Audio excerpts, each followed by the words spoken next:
स्वागत है आपका टीचर्स अकेडमी पे। आज हम लोग प्राचीन भारत का इतिहास शुरू करेंगे। इसमें हम लोग पढ़ेंगे किस तरीके से प्राचीन भारत में इतिहास शुरू होता है। पूरा पाषाण काल, फिर मध्य पाषाण काल, फिर नव पाषाण काल आया, फिर हम सिंधु घाटी सभ्यता, ऋग्वेदिक काल, उसके बाद हम लोग हर्यक वंश, मौर्योत्तर काल, फिर गुप्तोत्तर तक ऐसे जाएंगे। तो फिर पूरा एंशिएंट हिस्ट्री हम लोग इसमें कवर करेंगे। तो चलिए स्टार्ट करते हैं। तो इसको समझने से, प्राचीन भारत को स्टार्ट करने से पहले जाने कि हिस्ट्री है क्या, इतिहास किसको कहते हैं। तो इसको हम समझेंगे, सिंपल भाषा में समझे तो इतिहास को तोड़े तो इतिहास दो शब्दों से मिलकर बना है, इति प्लस हास। तो इतिहास, इति मीन्स क्या होता है, बीता हुआ समय, बीता हुआ समय। और हास मीन्स होता है घटना। तो क्या हुआ इतिहास का मतलब, बीते हुए समय की घटनाओं का अध्ययन करना ही इतिहास है। आपके जीवन में जो भी घटनाएं घट गई उनको जानना इतिहास है। मतलब समय के परिवर्तन के साथ उसका अध्ययन करना ही इतिहास है।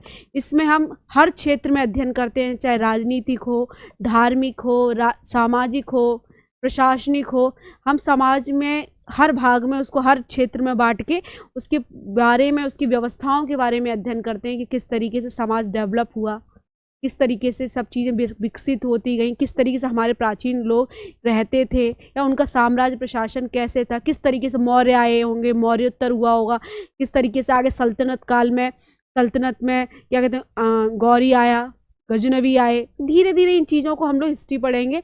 इसके बाद मध्यकाल के बाद आधुनिक भारत पढ़ेंगे, जो कि हम लोग पढ़ चुके हैं आधुनिक भारत को। तो ये तो हो गया इतिहास, इति प्लस हास। इति अर्थात बीता हुआ समय, हास मीन्स घटना है। अब इसके लिए बाद हम जानेंगे इतिहास के पिता किसको कहा जाता है, फादर ऑफ हिस्ट्री किसको कहा जाता है। तो इतिहास का पिता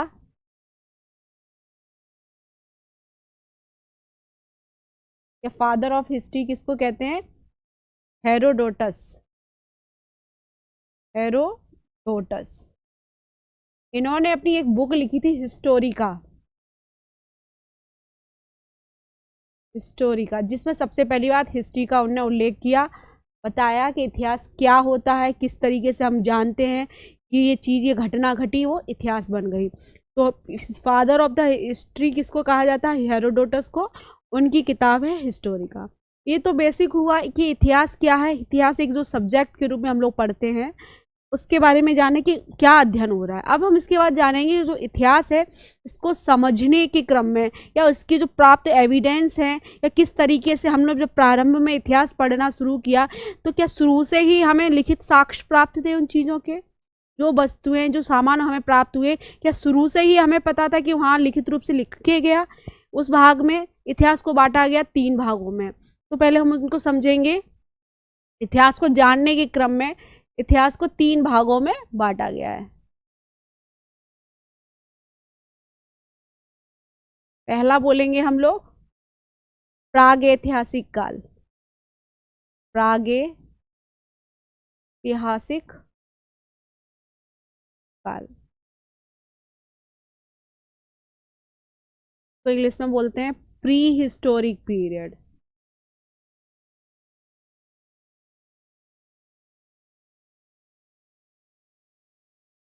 ठीक है। सेकंड है आपका आद्य ऐतिहासिक काल। ऐतिहासिक काल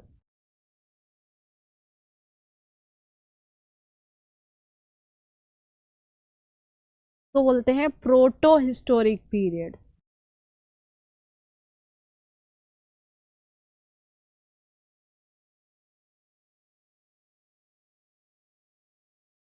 ठीक है। और लास्ट है आपका ऐतिहासिक काल। ऐतिहासिक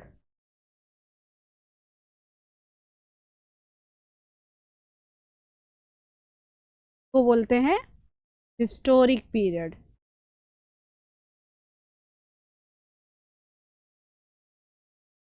आज की क्लास बेसिकली आपको बेसिक इन्फॉर्मेशन देगी कि किस तरीके से इतिहास का डिवीज़न किया गया, या शुरुआत हमारे इतिहास को जानने की कहाँ से हुई, पहली बार मानव ने किस तरीके से रहना स्टार्ट किया, या किस तरीके से शुरू में ही हम लोग बस्ती बना के रह रहे थे कि पका हुआ खाना खा रहे थे, या हम घुमक्कड़ या खाना बदोश जीवन जीते थे। ये सारी जानकारी हमें कहाँ से प्राप्त हो रही है? हिस्ट्री से। तो इसको जानने के क्रम के आधार पे हमने इनको 3 भागों में बांट दिया। पहला बांटा हमने प्रागैतिहासिक काल, दूसरा बोला आद्य ऐतिहासिक काल, और थर्ड है ऐतिहासिक काल।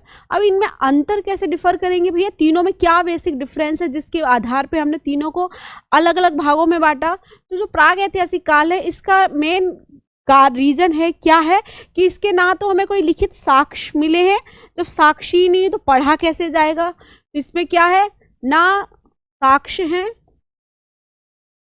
ना लिखित साक्ष्य है,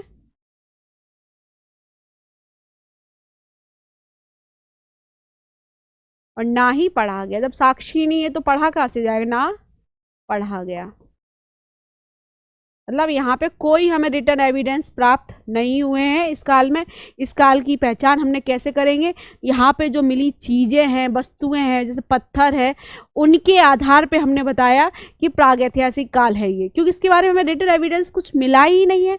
और ये वाला पीरियड है, इसके क्या है, लिखित साक्ष्य तो हैं, लिखित साक्ष्य मतलब रिटर्न एविडेंस तो हैं आपके पास, बट लेकिन उनको पढ़ा नहीं गया है, लेकिन पढ़ा नहीं गया, उनकी लिपि को हम लोग रीड नहीं कर पाए, पढ़ा नहीं गया। ठीक है, इतना क्लियर हुआ। अब इस वाले में क्या है, साक्ष्य भी है और भाई पढ़ा भी गया है। जैसे कि आपका पूरा मिडवल एंशिएंट में मौर्य वंश, हर्यक वंश, जो भी आगे की वंश साम्राज्य आए, मध्यकाल आया, आधुनिक भारत आया, सब क्या है, ऐतिहासिक काल है। कि हमें हमारे जो राजवंश आए, जो भी शासक आए, उनके बारे में रिटर्न जानकारी प्राप्त है। बहुत सारे जो इतिहासकार हैं, जैसे कि प्राचीन काल में आप पढ़ोगे, आपके कितने सारे हैं, इल्तुतमिश के टाइम में मेगास्थनीज, चंद्रगुप्त मौर्य के टाइम में मेगास्थनीज आया, उसकी बुक इंडिका, और आपका चाणक्य की अर्थशास्त्र, इन सब बुक्स से हमें इनके बारे में पता चलता है कि बुक्स में उस टाइम का राज्यों का शासन कैसा था। या विशाख दत्त है, आप कालिदास हैं, इन लोगों को पढ़ेंगे तो उनकी बुक्स के द्वारा इतिहास के बुक जानकारी हमें उनके अध्ययन में, सामग्री में, अध्ययन सामग्री, उनके साहित्य से हमें उनकी जानकारी पता चलती है कि राजा कैसे थे। जैसे कालिदास का एक बुक है मालविकाग्निमित्रम, जिसमें हमें जानकारी मिलती है कि शुंग वंश के शासक अग्निमित्र और उनकी प्रेयसी मालविका के बारे में जानकारी हमें वहाँ से पता चलती है। तो जो भी इतिहासकार, जो भी इस टाइम के लेखक थे, उनके रचनाकार थे, कवि थे, उनके द्वारा जो किताबें या साहित्य लिखा गया, उनसे हमें इसके काल के बारे में जानकारी मिली। तो वो सब क्या है, ऐतिहासिक काल। और आद्य ऐतिहासिक काल में क्या है, हमारे पास लिखित तो है बट हमने उसको रीड नहीं किया। बाद में तो इसको भी हमने अगर 2 भागों में बांटा गया है, इसको भी। पहला है सिंधु घाटी सभ्यता, सिंधु घाटी सभ्यता। इसको हम आगे वाले चैप्टर में, कल की क्लास में बहुत अच्छे से पढ़ेंगे, क्या है इंडस वैली सिविलाइजेशन। इसका टाइम पीरियड मेनली, वैसे तो अलग अलग इतिहासकारों ने अलग अलग माना है, लेकिन इसका एक सर्वविदित का वो माना गया टाइम टेबल 2300 से 1750, एक टाइम माना गया है 2300 से 1750 BC। अब ये BC क्या है, ये मैं सब समझाऊंगी। और दूसरा है वैदिक युग, वैदिक युग। वैदिक युग को भी यहाँ पे 2 भागों में बांटा गया है, यही समझा देते हैं। पहला बांटा गया ऋग्वैदिक काल, ऋग्वैदिक काल, और दूसरा है उत्तर वैदिक। इसका टाइम पीरियड माना गया है आपका 1500 से 1000 BC तक, और इसका माना गया 1000 से लगभग 600 के आसपास। इनके ऋग्वैदिक की उत्तर वैदिक काल में तो बाद में लिखी रचनाएं हुई, हमें पता चला। लेकिन सिंधु घाटी सभ्यता के बारे में हम जाने पढ़ेंगे अगर आगे क्लास में, तो आप जानोगे सिंधु घाटी सभ्यता फर्स्ट अर्बन सिविलाइजेशन थी, पहली नगरीकृत सभ्यता थी। इसके बारे में जानकारी कैसे पता चली? वहाँ पे जो हमें रिटर्न किया, वहाँ पे जो चीज़ें मिली उनके आधारों पे हमने पता किया कि हाँ ये सभ्यता ऐसी इस टाइप से है। इस सभ्यता की लिपि भी पता चली, वहाँ पे अक्षरों में अंकित कुछ लिखा मिला है, लेकिन हम उस लिपि को रीड नहीं कर पाए, हम पढ़ नहीं पाए, इसलिए साक्ष्य तो थे पर रीड आउट नहीं किए गए। तो ये आया आपका आद्य ऐतिहासिक काल में। आज की क्लास में जो हम पढ़ने वाले हैं, हम इस पीरियड को पढ़ने वाले हैं। हम प्राग ऐतिहासिक काल को पढ़ेंगे, अच्छे से जानेंगे कि इस काल में किस किस भाग में डिवीजन किया गया और किस आधार पे आर्कियोलॉजिस्ट ने या प्रागैतिहासिक पुराऐतिहासिक वेत्ताओं ने किस तरीके से इसका अध्ययन किया, आर्कियोलॉजिस्ट ने कैसे क्या क्या चीज़ें मिली उनके आधार पे बताया कि इस सभ्यता को भी, प्रागैतिहासिक काल को भी उन्होंने 3 भागों में बांटा। चलिए हम इसके बारे में और डिटेल पढ़ेंगे। तो जो हम लोग प्रागैतिहासिक काल की बात कर रहे हैं, प्रागैतिहासिक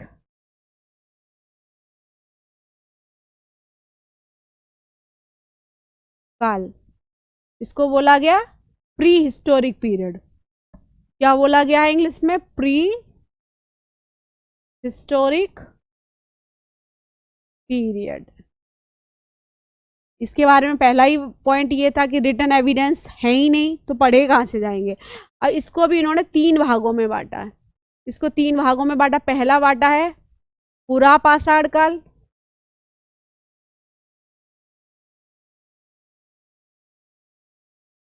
पुरापाषाण काल को इंग्लिश में बोलते हैं पैलियोलिथिक एज, पैलियोलिथिक इरा, पैलियोलिथिक इरा या एज बोलेंगे। दूसरा है आपका मध्य पाषाण काल,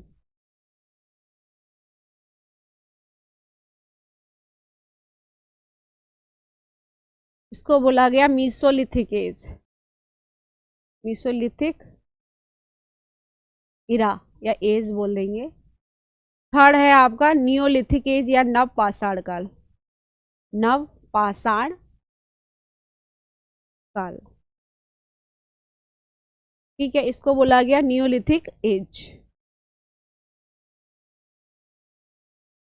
लिथिक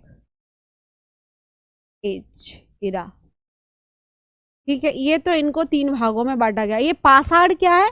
पाषाण मतलब होता पत्थर, पत्थरों का काल कहा गया। पूरे प्रागैतिहासिक काल को क्या बोला गया? पाषाण युग। इन तीनों को क्या बोला जाता है? पाषाण युग, पाषाण युग, या बोलेंगे हम स्टोन एज, स्टोन एज, ठीक है, इसको स्टोन एज बोला गया।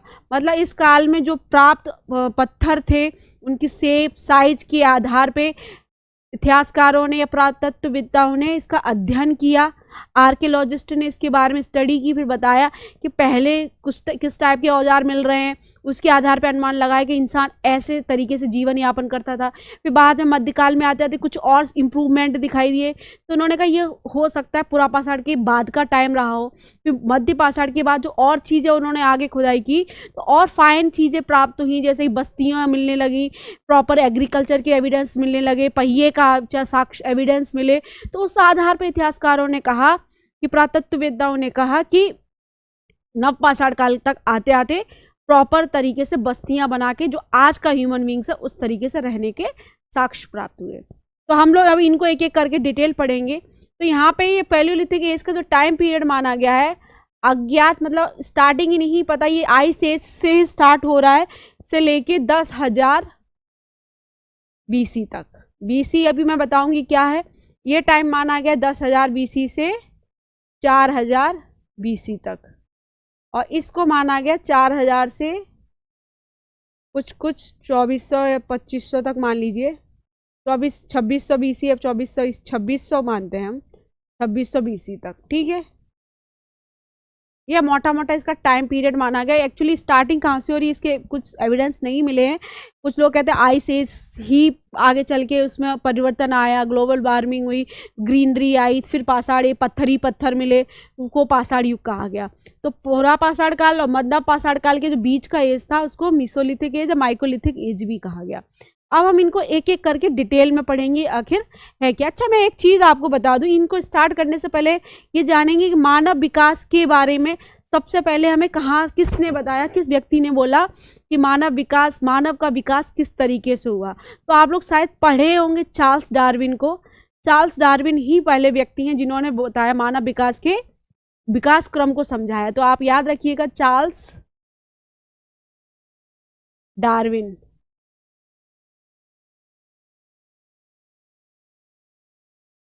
चार्ल्स डार्विन है, इन्होंने सबसे पहले मानव विकास का क्रम बताया। मानव के विकास के क्रम के बारे में बताया, कि मानव के विकास का इतिहास बताया। इनकी बुक है एक, origin of species. Origin of species में इन्होंने बताया किस तरीके से मानव का विकास हुआ, मानव का किस तरीके से स्टेप बाय स्टेप मानव विकास क्रम में आया। इनकी एक और बुक है डिसेंट ऑफ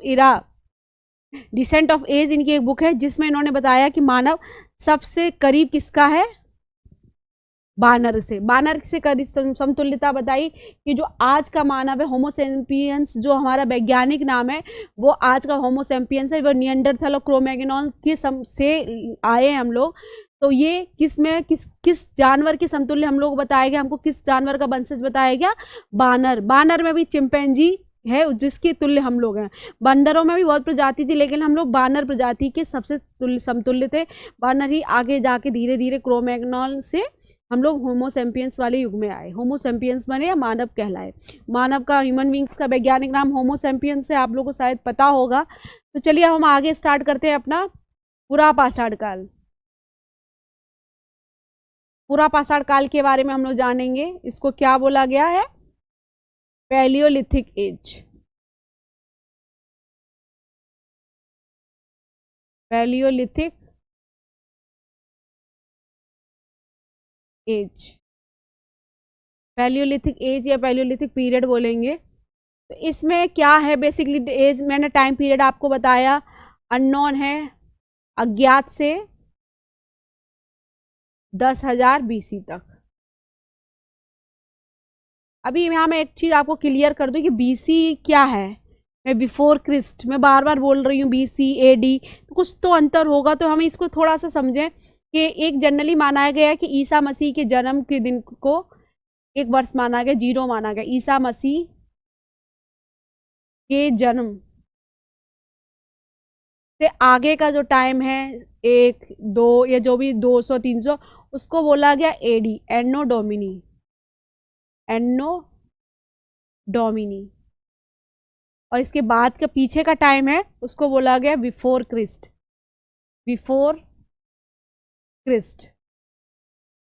मतलब जन्म से पूर्व, ईसा मसीह के जन्म से पूर्व। तो ईसा मसीह के जन्म से पूर्व की जितनी भी घटनाएं हैं उनको BC करके लिखा गया, उसके आगे की जितनी भी घटनाएं उनको AD कहा गया। तो जितनी भी बिफोर क्रिस्ट में क्या होता है, संख्या ऊपर से नीचे घटती हैं। जैसे हम लोग पढ़ रहे हैं 10,000 से नीचे, फिर हम लोग 6,000 पे जाएंगे, 6 से 4 पे जाएंगे, 4 से 2500 पे जाएंगे। फिर सिंधु घाटी सभ्यता आप पढ़ोगे 2700 से 2300 से 1750, नीचे नीचे आ रहा है ना। ऋग्वेदिक काल हम लोग पढ़ेंगे तो देखेंगे कितना 1500 से आपकी आ गई 1000 ईस्वी तक आ गई, फिर 1000 से 600 तक उत्तर वैदिक काल आ गया। तो सब धीरे धीरे बैक नीचे आ रहा है। तो क्या BC में ऊपर से नीचे घट रहा है और AD में नीचे से ऊपर जाता है। जो आज की ECV चल रही है वो AD में चल रही है। ईसा मसीह के जन्म से पूर्व के टाइम को BC में डिनोट किया जाता है और आगे के टाइम को हम लोग AD में करेंगे। तो अभी हम जितना भी हिस्ट्री पढ़ रहे हैं सब बिफोर क्रिस्ट या BC में पढ़ेंगे, ठीक है, इतना क्लियर है। अब पूरा पाषाण काल को जो हम लोग पैलियोलिथिक एज बोल रहे हैं, इसके बारे में सबसे पहले जानकारी हमने किसने दी, किसने इसके बारे में अध्ययन किया, रॉबर्ट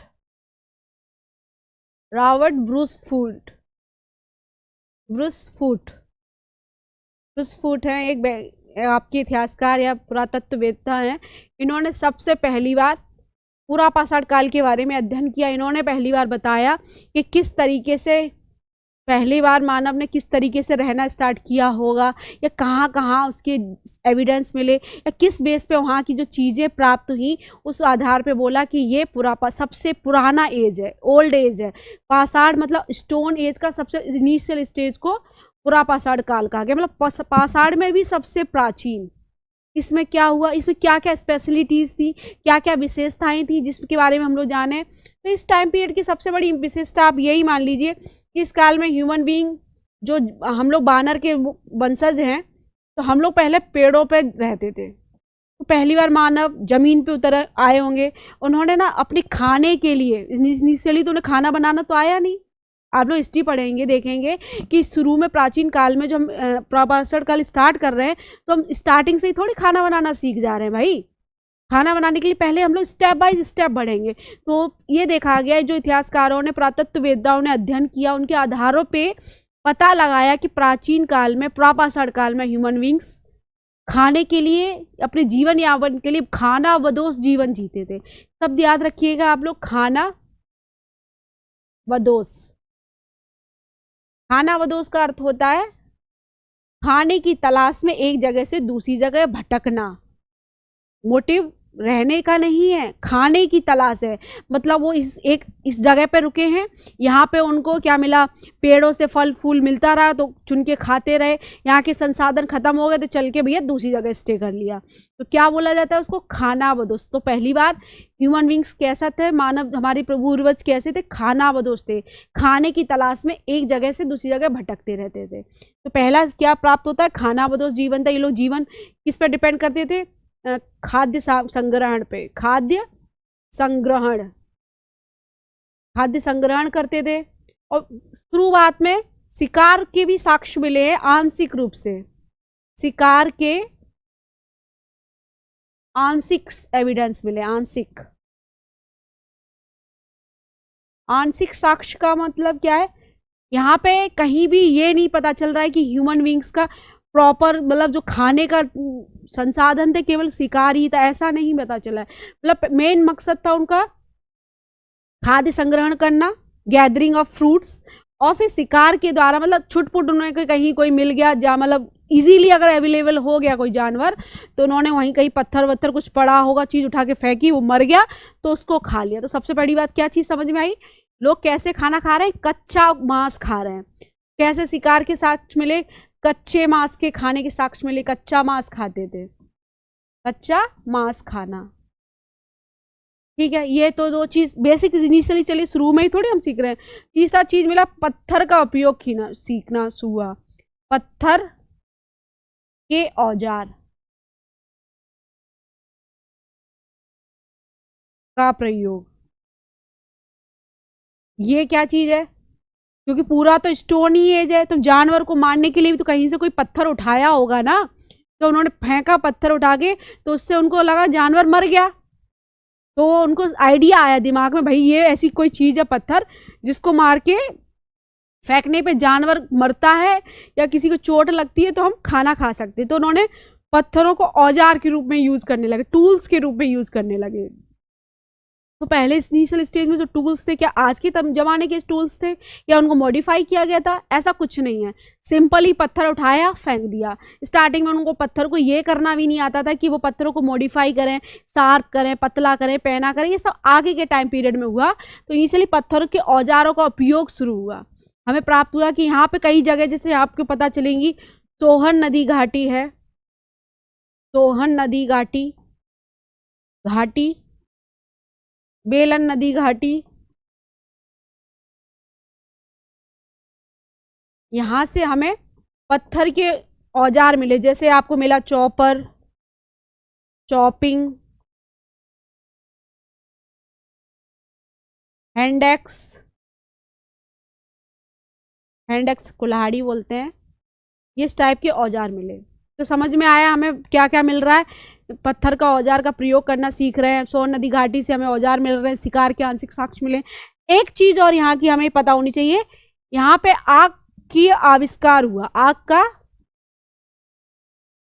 आग की खोज। तो आपसे क्वेश्चन पूछा जाता है कि किस काल में मानव ने आग की खोज की या आग का आविष्कार किया। तो पूरा पाषाण काल या पैलियोलिथिक एज में ह्यूमन बींग्स के द्वारा आग का आविष्कार किया। अब भैया आज की तरह तो नहीं है, माचिस थी जलाया आग बन गई, इस तरीके से तो आविष्कार हुआ नहीं। तो चीजें ही नहीं, तो आविष्कार के लिए फैक्ट्री थोड़ी लगा के रखी कि माचिस का ही पता, ये माचिस है इससे आग जलेगी। तो इसके लिए कहानी चलती है। हो सकता है कहीं दो पत्थर पड़े हों, गर्मी धूप लगी हो, आपस में रगड़ रहे हो, रगड़ की वजह से चिंगारी जली हो, और वो चिंगारी गलती से कहीं लग कहते पत्तों का ढेर हो, वहां आग गिर गई हो, तो उनको समझ में आया कि पत्थर रगड़े तो आग लगी, तो उनको समझ में आया कि आग जैसी चीज पैदा हो रही है पत्थरों से, तो उन्होंने धीरे धीरे आग जलाना सीखा। तो क्या हुआ, पहली बार मानव ने आग का आविष्कार, आग जलाना कहाँ से सीखा? पुरापाषाण काल में। अब इसके एविडेंस भी पता चले हैं। जैसे आपके आंध्र प्रदेश में एक जगह है कुर्नूल, कुर्नूल कुर्नूल जगह है, कुर्नूल की गुफाएं हैं।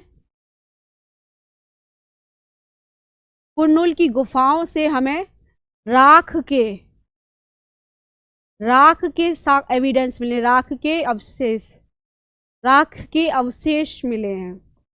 मतलब जब पुरातत्ववेत्ताओं ने सर्च किया तो उन्हें कुर्नूल की गुफाओं से राख के साक्ष्य मिले। राख मतलब जले हुए चीजों के साक्ष्य मिले, पेड़ पत्तों की जलने की जो रेख की एविडेंस है एस मिली। तो इन्होंने पता लगाया कि हाँ हो सकता है, अगर राख है तो आग भी जली होगी। तो इस तरीके से पूछा जाता है कुर्नूल की गुफाओं में राख के अवशेष कहाँ से पता चले? पुरापाषाण काल से। यहाँ से एक चीज और है, अब ह्यूमन बींग्स जो मानव है, खानाबदोश जीवन है, लेकिन रुकता तो होगा ना भाई रात में। अब घर बनाने का तो साक्ष्य है नहीं, घर बना के रह रहा है, तो इसके लिए कहा गया कि हो सकता है लोग शेल्टर्स मतलब छांव ढूंढते होंगे, पहाड़ियों के नीचे छुप जाते होंगे, कहीं गुफाएं होती होंगी, उनमें रहने की मतलब आसरा ढूंढते होंगे। तो एक जगह मिली है आपको चीन में, कोजियन गुफा। कोजियन गुफा है, ये कहाँ है आपकी? चाइना में, चीन में। यहाँ पहली बार ह्यूमन बींग्स के द्वारा गुफा में रहने के एविडेंस प्राप्त हुए हैं। तो आपको पुरापाषाण काल से क्या क्या चीजें याद रखनी है? बेसिक बहुत ज्यादा पूछा नहीं जाएगा एग्जाम में, सिंपल से पूछा जाएगा। पाषाण एज का पहला प्रारंभिक क्या था? पुरापाषाण काल। इसमें ह्यूमन बींग्स खानाबदोश जीवन जीते थे, शिकार के एविडेंस मिले आंशिक रूप से, फिर पत्थर का उपयोग करना सीखा, सोन नदी घाटी, बेलन नदी घाटी से चॉपर चॉपिंग हैंडेक्स प्राप्त हुआ, फिर आग का आविष्कार हुआ इसी काल में, कुर्नूल की गुफाओं से राख के अवशेष प्राप्त हुए, और कोजियन गुफा से ह्यूमन बींग्स के रहने के साक्ष्य मिले। इतना क्लियर है? अब इसके बाद नेक्स्ट आता है आपका मध्य पाषाण काल। मध्य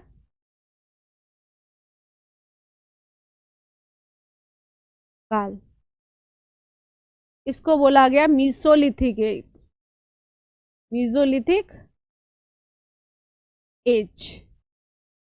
इसका टाइम पीरियड मैंने आपको बताया 10,000 से 4,000 BC। इसको बोला जाता है मध्य एज या लघु पाषाण काल। इसको क्या बोलते हैं? लघु पाषाण काल। मतलब पत्थरों के मध्य पाषाण, पत्थर थोड़े अच्छे शेप में मिलने लगे, पैने रूप में मिलने लगे। तो इसमें क्या क्या चीजें मिली जिसके आधार पे हमने इसको मध्य पाषाण काल कहा? पहली बात तो ये पुरापाषाण काल और नव पाषाण काल के बीच का चरण है, दोनों की मिक्सअप चीजें मिली हैं। उन पुरापाषाण से चीजें थोड़ी अच्छी अवस्था में मिली, जैसे उस जगह पत्थर के औजार मिले, तो यहाँ पे पत्थरों के औजार से और नुकीले आकार के पत्थर मिलने लगे, नुकीले आकार के पत्थर के औजार।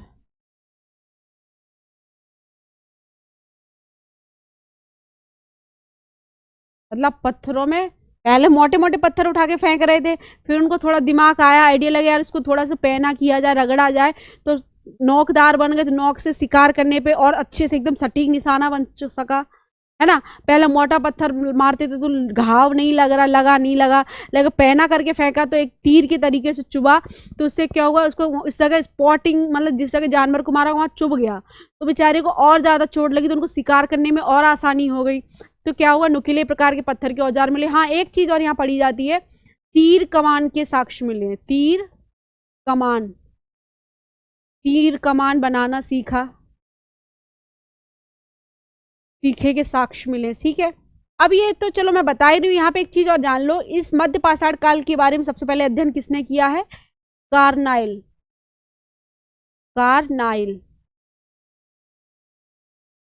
ठीक है, कार्नाइल महोदय के द्वारा मध्य पाषाण काल के बारे में सबसे पहली बार बताया गया।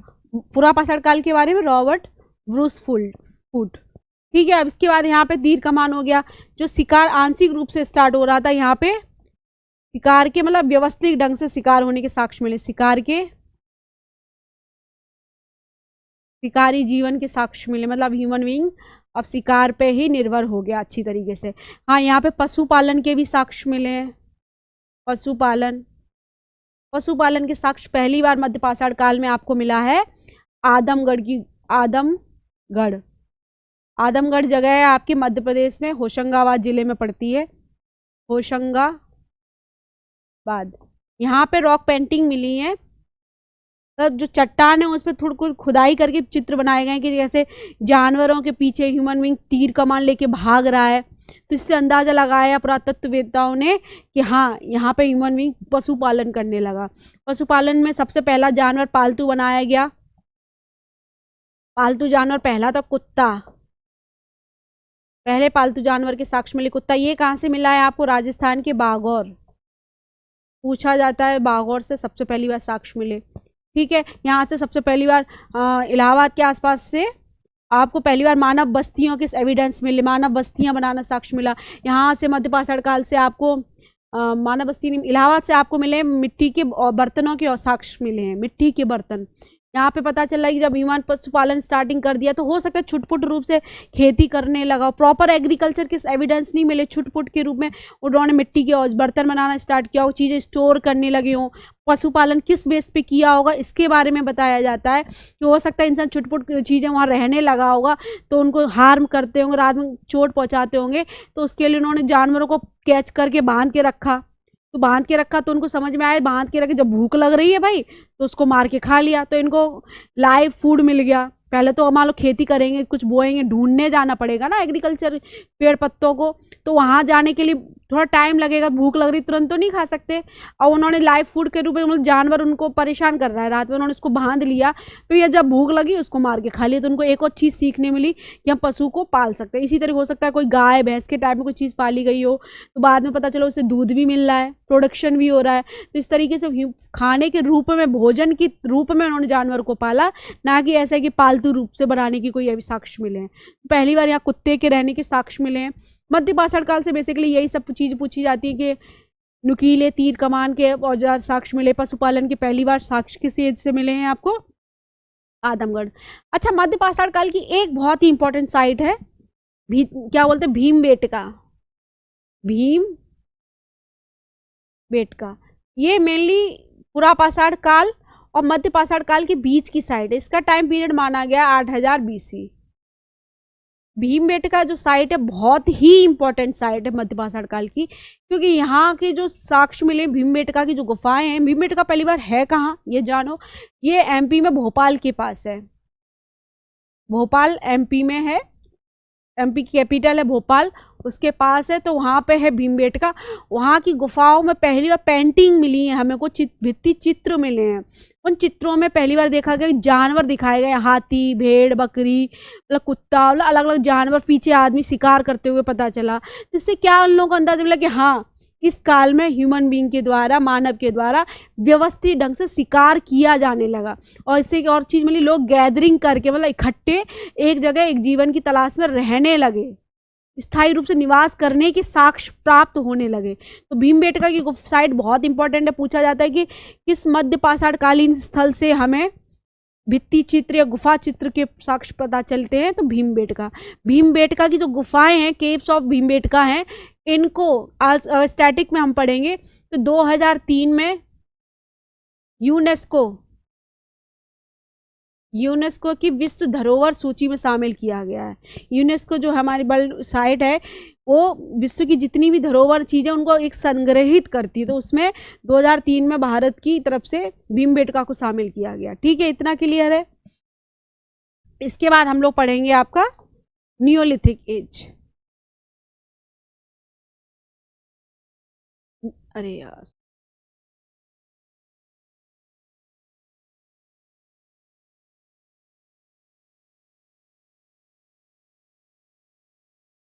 नव पाषाण काल।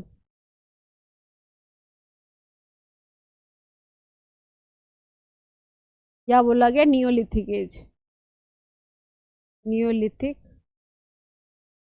एज। इसका टाइम पीरियड मैंने बताया 4000 से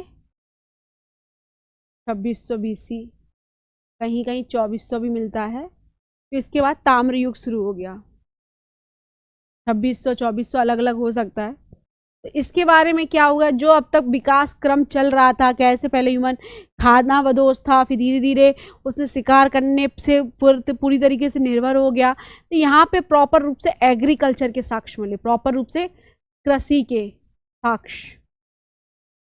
यहाँ पे कुछ जगह प्राप्त हुई जहाँ से पता चला ह्यूमन बींग्स एग्रीकल्चर कर रहा है। जैसे कि एक साइड है आपकी कोल्डी हवा, कोल्डी हवा है आपकी साइड, ये इलाहाबाद में है, इलाहाबाद। यहां से आपको धान की भूसी,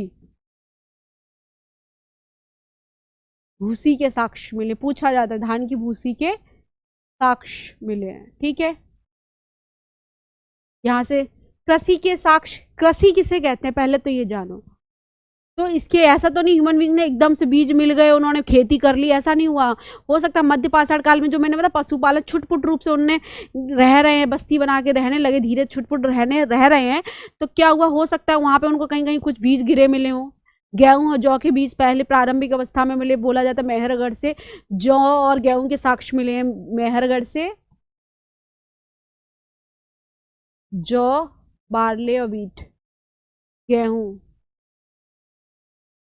गेहूं के साक्ष्य मिले। तो इसके बारे में कहा गया कि हो सकता है मध्य पाषाण स्टार्टिंग में इंसान ने बीज गिरे पड़े हो, उनको फिर उठा के खाया हो, तो लगा यार ये तो पेट भरने वाली चीज़, फिर उनको बीजों को कलेक्ट किया होगा, कलेक्शन के लिए बर्तन मिले, बर्तन हमने बताया ना इलाहाबाद के पास से मिले मध्य पाषाण काल में। फिर उन्होंने उन बीजों के लिए जगह लैंड साफ की होगी, उनमें उनको प्रॉपर बोया गया होगा, फिर उनके लिए 3-4 महीने उनको पानी दिया गया होगा, सिंचाई की गई होगी, तो उसके लिए अरेंजमेंट बनाया होगा। तो क्या होगा, इससे क्या होगा, स्थायी आवास के साक्ष्य मिल रहे हैं। तो क्या इंसान स्थायी रूप से बस्ती बना के रहने लगा, बस्ती बनाकर रहने लगा, इसके भी साक्ष्य मिले कि भैया जब एग्रीकल्चर कर रहा है तो एग्रीकल्चर ऐसे तो नहीं बीज बोया चला गया तो दूसरा जानवर आके नहीं अटैक कर देगा, जमीन खेती खराब कर देगा। तो उन्होंने प्रॉपर वहाँ रहने के स्थायी आवास के साक्ष्य मिले। फिर जब एग्रीकल्चर हो रहा है तो उसके साथ साथ जानवर भी प्रॉपर रूप से, मतलब व्यवस्थित रूप से बस्तियां बनने लगी। जो आज का ह्यूमन बीइंग है उसकी प्रारंभिक अवस्था बोली जाए तो नवपाषाण काल है। यहाँ पे एक साइड मिली है आपको बुर्ज होम, बुर्ज होम याद रखिएगा आप लोग एग्जाम में, ये आपके श्रीनगर में है। यहाँ पे गर्त आवास के एविडेंस मिले, गर्त आवास के भूमि के अंदर गड्ढा खोद के रहने के साक्ष्य मिले, गर्त आवास। ये आपसे पूछा जाता है कि किस नवपाषाणकालीन स्थल पे मानव जीवन के, मानव बस्तियों के गर्त आवास होने के साक्ष्य मिले, मतलब जमीन के अंदर गड्ढा खोद के रहने के साक्ष्य कहाँ से मिले हैं, बुर्ज होम से। बुर्ज होम बहुत ही इंपॉर्टेंट साइट है जो आपके नवपाषाण काल में पूछी जाती है। इससे एक और चीज पता चली कि ह्यूमन बींग्स इन्वायरमेंट ठंड से बचने के लिए जमीन के अंदर गड्ढा खोद के रह रहा है ना। इसके बाद यहाँ से क्या मिला, गर्त आवास मिल रहा है आपको, स्थायी आवास मिल रहा है। एक सबसे बड़ी खोज हुई है नवपाषाण काल में, पहिए की खोज हुई है, पहिए का आविष्कार या खोज बोल दीजिए।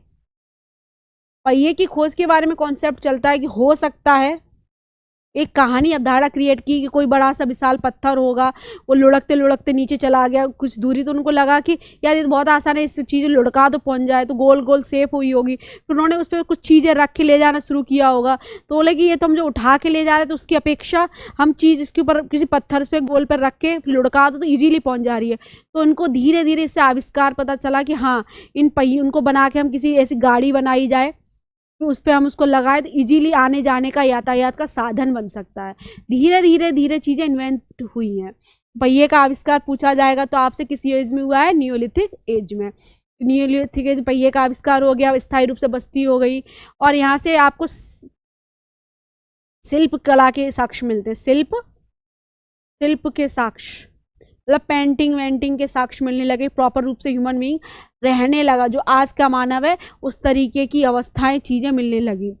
आपकी कृषि के साक्ष्य हो गए, मेहरगढ़ हो गया आपका, स्थायी बंदोबस्ती हो, स्थायी रूप से बस्ती बनाकर रहने के साक्ष्य हो गए, बुर्ज होम हो गया आपका, गर्ताबस हो गया। यहाँ से एक चीज़ और मिली है, एक साइट है महादहा, महादहा, ये आपकी साइड है, यूपी में इलाहाबाद में ही है। ये तो मेहरगढ़ तो पाकिस्तान में है। ये एक महादहा है, महादहा ये इलाहाबाद में है। यहाँ से कुछ जगह युगल समाधान मिले, मतलब ह्यूमन बींग्स के साथ पेयर में दफनाने के साक्ष्य मिले। और एक चीज और देखी गई कि ह्यूमन बींग्स के साथ जो दफनाए जा रहे हैं लोग, उनके साथ उनकी जरूरत की चीजें भी दफनाई जा रही हैं, जैसे कपड़े हैं, खाने की चीजें, इवन साथ में बकरी को भी दफनाने के साक्ष्य प्राप्त हुए हैं। इससे क्या पता चला कि नव पाषाण काल आते आते लोगों के अंदर ये अवधारणा क्रिएट हो गई है कि मरने के बाद भी जीवन है। तो लोग अपनी प्रियजनों के मरने के बाद ये सोच में कि मरने के बाद वो खाना क्या खाएगा, किस तरीके से रहेगा, या उसकी प्रिय वस्तु क्या थी, साथ में उसके साथ दफनाने के साक्ष्य प्राप्त हुए, जिससे लोगों ने ये अंदाजा लगाया कि हाँ भाई, हमको अपने पूर्वजों की इतनी चिंता है कि भैया मरेंगे तो उनको अपनी प्रिय चीजें उनके साथ मिले, दूसरी दुनिया में वो उन चीजों के साथ जीवन यापन कर सकें। बकरी के साक्ष्य से एविडेंस पता चलता है, हो सकता है खाने के लिए उनकी बकरी दफनाई गई हो कि भाई जब मर के तुम दूसरी दुनिया में पहुंचोगे, तुम्हें भूख लगेगी, तुम बकरी को खा सकते हो। जिससे पता चला कि जन्म मृत्यु के बाद भी जीवन है। इस अवधारणा का सबसे पहले उदय कहाँ पता चलता है हमें? नव पाषाण काल में। नव पाषाण काल के बाद आपका इसी की लास्ट में आपका ताम्र युग शुरू हो जाता है। ताम्र युग, ताम्र पाषाण काल, ताम्र युग बोलते हैं। नव पाषाण काल के अंतिम चरण में ताम्र युग की शुरुआत हो जाती है। अगर इसका क्रम देखें तो ताम्र युग आएगा पहले, ताम्र युग, फिर आएगा कांस्य सभ्यता, कांस्य युगीन सभ्यता, फिर आएगा आपका लौह युग। ये एक क्रम है। पहली बार पूछा जाए कि किस धातु की सबसे पहले खोज हुई? तांबे की, फिर कांसे की, फिर लोहे की। ठीक है, इतना क्लियर है। तो आई थिंक आप लोगों को चीजें समझ में आई हो। आज मैंने आपको प्रारंभिक हिस्ट्री की, प्राचीन भारत के प्राग ऐतिहासिक काल के बारे में बताया। प्राग ऐतिहासिक का मतलब था वह काल जिसमें हमें कोई लिखित एविडेंस नहीं पता चले, लिखित एविडेंस ही नहीं तो हम पढ़ते कैसे? उस काल को बोला गया प्राग ऐतिहासिक काल या प्री हिस्टोरिक पीरियड। इसके बाद हमने जाना कि प्राग ऐतिहासिक काल को जो चीजें मिली उन आधारों पे 3 भागों में बांटा गया, पुरापाषाण काल, मध्य पाषाण काल और नवपाषाण काल। पुरापाषाण काल किसको कहा गया? जो पत्थरों के युग में सबसे प्रारंभिक अवस्था थी उसको पुरापाषाण काल कहा गया, जिसका टाइम पीरियड मैंने बताया आपको अननोन से 10,000 बीसी तक। मध्य पाषाण काल 10,000 से 4,000 और ये 4,000 से 2300 या 2600 बीसी तक। ठीक है, ये सब हो गया आपका। इसके बाद हमने बताया कि नव पाषाण काल, पुरापाषाण काल और मध्य पाषाण काल में क्या क्या डिफरेंस है, वहाँ क्या क्या चीजें मिली जिसके आधार पे हमने इनको भागों में बांटा। पहली बात तो पाषाण युग है, स्टोन एज है, सारी चीज स्टोन की ही मिल रही हैं आपको। पत्थर के पहले मोटे मोटे पत्थर मिल रहे थे, उनको पाषाण युग में डाल दिया गया। थोड़ी फाइन शेप में आ गए, उनको मध्य पाषाण में डाल दिया। जो और प्रॉपर व्यवस्थित ढंग से हो गए वो नव पाषाण काल में आ गए। फिर हमने पढ़ा कि पहली बार मानव के द्वारा आग जलाना कब सीखा गया होगा? पुरापाषाण काल में। फिर प्रॉपर रूप से क्या ह्यूमन बीइंग ने मतलब तीर कमान बनाना सीख लिया आपके मध्य पाषाण काल में। और प्रॉपर रूप से एग्रीकल्चर स्टार्ट कब हुआ? आपका नव पाषाण काल में। तो हमारे द्वारा मानव के, हमारे प्राचीन पूर्वजों के ये जो एक इतिहास है जानने का क्रम है कि किस तरीके से उन्होंने अपने जीवन की शुरुआत की, कि शुरुआत से वो धीरे धीरे किस तरीके से बानर से मानव बने, उसका जो विकास क्रम है उसको हमने आज की क्लास में समझा। अब कल की क्लास में हम लोग क्या पढ़ेंगे? कल की क्लास में हम लोग आगे का इंडस वैली सिविलाइजेशन के बारे में पढ़ेंगे। फिर धीरे धीरे हिस्ट्री आपकी स्टार्ट होती जाएगी। तो आई थिंक आप लोगों को ये प्राचीन भारत का जो फर्स्ट क्लास है समझ में आई हो, एक कॉन्सेप्ट डेवलप हुआ हो, किस तरीके से प्राग ऐतिहासिक काल था उसको किस तरीके से बांटा गया।